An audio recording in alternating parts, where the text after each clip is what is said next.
Hey, Money Masters, welcome to episode 9 of The Wealth Seed. My name is Lexi Johnson. I am an international speaker. I am a licensed financial coach, consultant, advisor, but most importantly, I am a servant and child of the Most High God.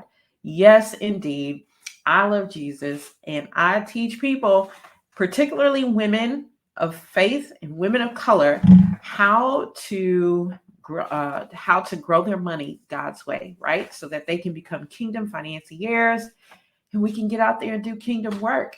So, today's episode, of course, I'm bringing you a crazy money story.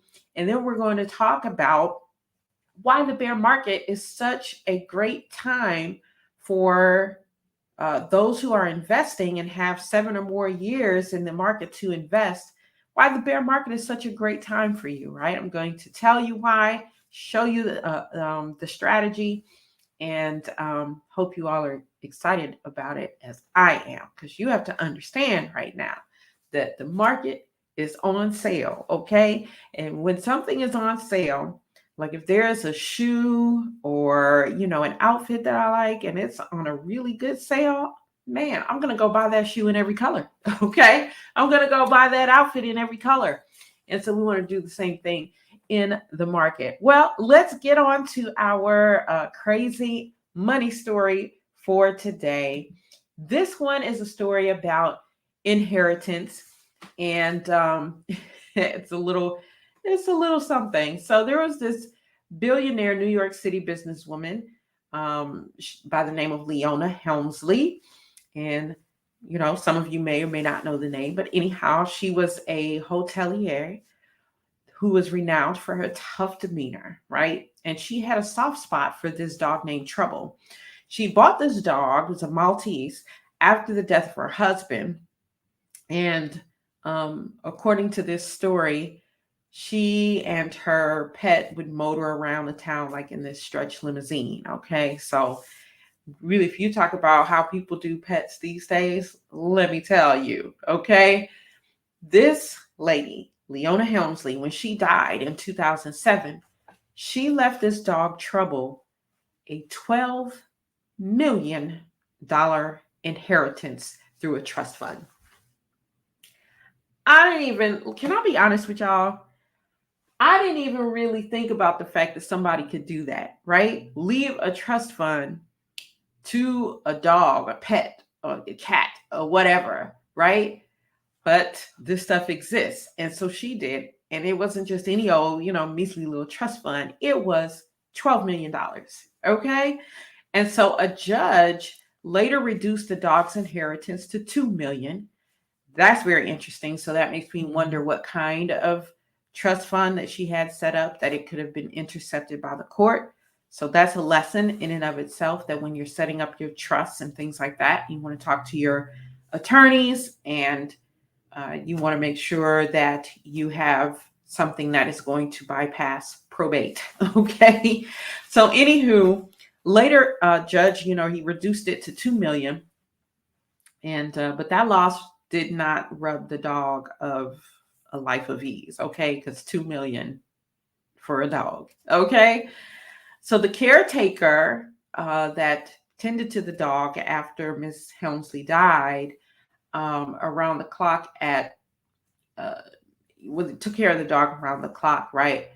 It was 100,000 a year until the dog's death in 2010. That's how the monies were um, given out, because through a trust you can instruct on how the monies are given out, right?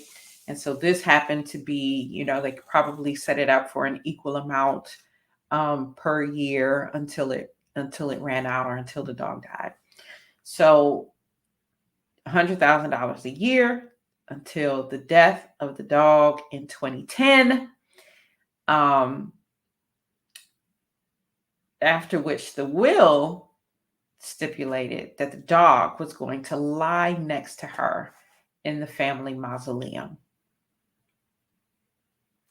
So listen, the stuff you can do when you have much more money than you need. So tell me what you think about that story. Do you have pets? Is that something you would do Is that something that you've already done? Maybe you already have made provision for your pets in that way. And maybe it's not $12 million, but maybe it's something. And I can see provision being made, right? Because if you are gone before the pet, certainly you want the pet to be taken care of. And it costs to take care of pets, right? But I'm just like, whoo, $12 million? That's a lot. You know what I'm saying? Like, did she not have children? Did she not have, charities that she was fond of? I don't know. You know what I'm saying? But no judgment. But I want to know what y'all think about that story. Okay.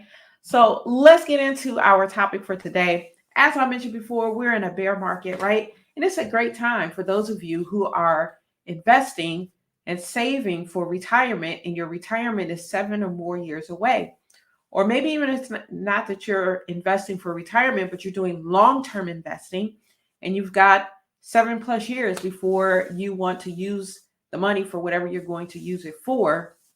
This is a great time to invest. And there is a strategy that you want to use. Whether or not the market is up or down, there's this strategy that you want to use. But this strategy is very beneficial when you're in a bear market and you've got enough time in the market. Okay. And so this strategy is called dollar cost averaging. So what I want to do is share my screen so that you all can get a visual, right? So I wanted to share a tab. There we go. Okay, so now you all should be able to see the I'm doing all kind of stuff I don't need to be doing. See the slideshow. Okay, so the strategy is called dollar cost averaging. Okay, and so the benefit of dollar cost averaging, well, two benefits. Again, like I said, when you have 7 or more years in the market, the name of the game for you is accumulation of shares. You are trying to gather up as many shares as possible so that when it's time for you to sell the shares, right, you have, your portfolio is of much more value. Okay. And hopefully also the prices have gone up. Okay. So that it's not that you just have many more shares, but you've also made some gain on those shares because now the prices are up. Okay. So for example, you invested, the shares were $100 a piece. Now it's time to retire and the shares are $200 a piece. That's what you want. You want to sell then, right? Because you've got gains. Okay. So dollar cost averaging, the other benefit is that you don't have to try to time the market. Okay. People try to time the market. What do I mean by that? They try to say, is this a good time to put in a lump sum of money? Or is this a good time to take out money? And so you have some people that are going back and forth doing that. And I don't know about y'all, but the way my life is set up, I don't have time for that, right? I don't have time for that, nor do I want the emotional up and down that goes with that. Don't want that at all, right? So I want a strategy that I can set and forget, right? But it's also a strategy that's going to help me benefit in the best way. And that's what dollar cost averaging does. So what is dollar cost averaging exactly? Dollar cost averaging is, let me get this straight here. Okay, so dollar cost averaging is when you put in a certain amount of money each month, okay, until every month, the same amount of money, okay? So it doesn't matter what the price of the share is, whether the price is down or whether it's up, you are putting in the same amount of money, okay? So it helps you to capture the lows and the highs of the market, right? You're not trying to time the market because it's already what it is, okay? So let's go back to, let me take me off the screen completely. All right. So here's how this works, okay? We got 5 months we're going to invest according to this slide that we have up here. 5 months we're going to invest $100 every month for 5 months, And what are we investing in? We're investing in cows. You're like, Lexi, cows, really? Come on, put whatever you want there, okay? If it's not cows, just put whatever you want there, okay? But we're investing $100 a month, okay? And we know that the market goes up, down, up, down, up, down. So in the first month, right, we invest $100. The cost of one cow is $100, okay? So, and in the next month, we invest again. We invest $100. That amount doesn't change, but the price of the cows changed. It went down, okay? Down to $50. All right. Now, in the third month, Oprah says, listen, y'all, I am no longer eating meat, okay? Now, why does it matter that Oprah is saying that she no longer eats meat? Well, if you have watched any of my previous episodes, you will know that I have said that big news, can affect what happens in the market. We talked about, Tesla and the announcement about the monkeys that died with Neuralink and all that, and how that affected his stock, right? So someone like Oprah, who has this super magnanimous, should we slow down, say it right, magnanimous following, right? If she says she's no longer eating meat, guess what her followers are probably going to do? They're going to go like, oh, let me not also eat meat. Oprah says it's not good to eat meat, so I'm not going to eat meat either, right?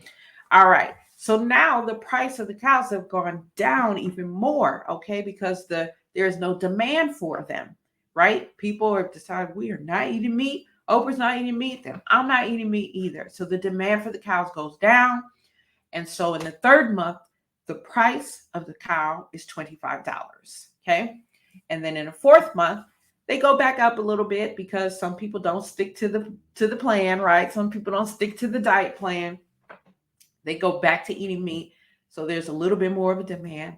The price goes up to $50, okay, for cows in the fourth month. And then in the last month, Oprah makes another announcement and she's like, I'm eating meat again.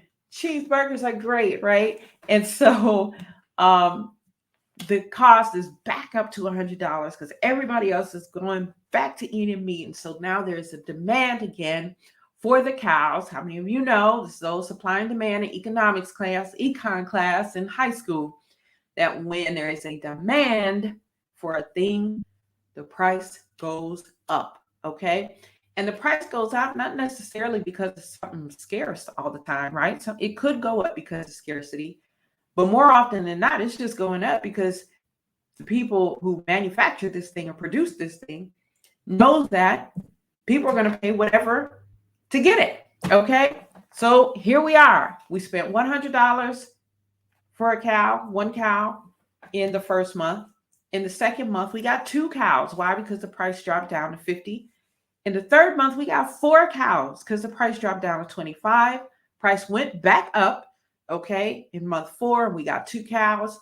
And then in the last month, it went back up again, higher demand for it. So we were only able to get one cow for our $100, okay? So now what? Well, you bought a lot of cows, right? Now you have 10 cows at $100. Okay, if you were to sell those cows today, those cows would be, you would yield $1,000. Okay, so you put in $500, you yielded $1,000. Okay, now how many of you would do that? Yeah, I'll put in, some money to double it, right? Put in 500, get 1,000 over 5 months. That's a great thing, right? And so this is how dollar cost averaging works. And this is the benefit of dollar cost averaging. You can get more shares. You can accumulate more shares than you would if you just put in a lump sum trying to time the market, right? Because if you just put in a lump sum, sorry about that. If you just put in a lump sum, then you're just going to capture the sale at that moment, okay? But you're not going to capture all the sales. because you may miss them, right? How many of us miss sales for whatever reason? Dang, I didn't see that one, or I was out of town, or whatever the case may be, right? And so the same with the market. You're not going to catch all sales by trying to time the market, okay? But if you are putting money in consistently every month, guess what? You're going to catch all the sales, right? And you're going to catch all of the ups of the market as well. And both are beneficial to your portfolio. And so, again, if you've got 7 years or more to invest, whether it's for retirement or for whatever other reason, then you're going to be able to accumulate a lot of shares during this period of time while the market is down. And that only makes your portfolio more valuable later on because you have more shares. And also, hopefully, the price of those shares have gone up. And so that when it is time for you to retire or time for you to liquidate those shares, you've got more money. Does that make sense? Okay, so there's no need to be afraid of investing while this market is down. I know the news talks and they use such emotional words like the market crashed and it plunged and it this and it that. We don't listen. People who are knowledgeable investors, who are savvy investors, we don't get caught up in the emotion. Okay, we do not get caught up in the emotion. All right, but we logically think through this and we understand that, hey, when the market is down, there is a sale that's going on. And who doesn't like to be part of a good sale, right? So I hope that was helpful for you. Let me know in the comments below. Those of you that on YouTube, like, subscribe, share this out. Those of you in the Money Mastery group, again, and that's on Facebook. In case those of you you're seeing this somewhere else, I do have a private group on Facebook called Money Mastery for Her. Actually, you'll find it under MM4H, and it has the TM trademark symbol next to it. MM4H, and you can request to be a part of the private group. Okay, so yes, that's all that we have for you today. Hope you enjoyed that. Let me know what you think in the comments. Like, subscribe, share, all that good jazz. See you guys next time.